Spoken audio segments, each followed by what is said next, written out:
సన్యాసి సామర్థ్యానికి అప్పులకి ఆంటీలకి నా ప్రత్యేకలు మన్నా తెలుసుకుంటున్నాను. కూడి వచ్చి ప్రతి ఒక్కరికి నా ప్రత్యేకలు మన్నా తెలుసుకుంటున్నాను. నేను 2 ముక్కలు చెప్తాను అన్నమాట. ఇక్కడ అడుగు పెట్టడం తీసుకోవడంలో కంపనమాట అద్దాలు పడడం అనమాట. ఈ అద్దాల పడలో ఎలా వస్తుందో నీడ లేదు, ఒక చెట్టు లేదు, ఒక అన్నం తినడానికి కూడా నీడ లేదు స్థితిలో ఉన్నాడు ఇక్కడ. అయినప్పటికీ నేను ఇలా కట్టుకోవడానికి కురుకులు పెట్టి నా ప్రత్యేకతను మన్నా చేయించుకున్నాను. నేను చెప్పడం దాశం ఏంటంటే పక్కన ఈ సంతోషం బీ షాప్ ఉందన్నమాట. మన షాపు అందరూ తాగడానికి ఇక్కడికే వచ్చేసి ఇక్కడే ఉంటారనమాట.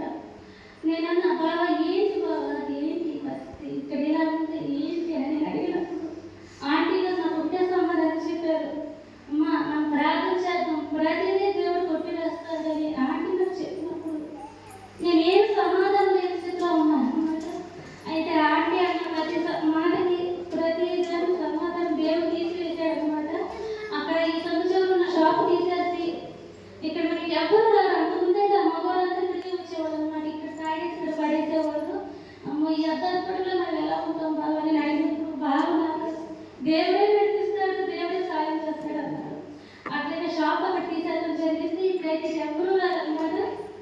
ఇంకోటి నడకలేదు, ముళ్ళు అసలు నడవడానికి దారి లేదు.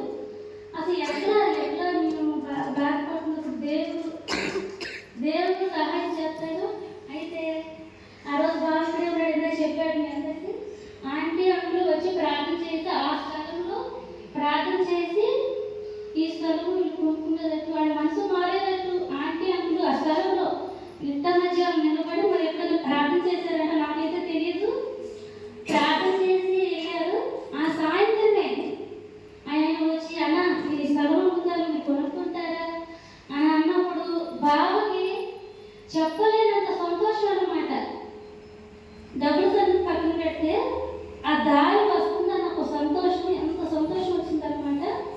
అయితే ఫస్ట్లో ఫోన్ చేసి ఇంటికి వచ్చి నాకు చెప్పాడు, చిన్ని ఆ స్థలం ఉంటారంట, ఆ స్థలం మనం తీసుకుంటే మనకు దారి వచ్చింది, బైపాస్ వచ్చింది, మనకు బాగుంటుంది, నువ్వు బాధపడద్దు, దేవుడు విడిచిపెట్టడు, దేవుడు విడిచిపెట్టు, ప్రతి విషయంలో దేవుడు ఉంటాడు అని నాకు ధైర్యం చెప్పాడు. అయితే నేను అన్నాను ఓకే అంకుల్కి ఆంటీ గారు చెప్పావా అన్నాను. లేదు చెప్పి నేను మర్చిపోయాను, రేపు వచ్చి చదువుతున్నాను.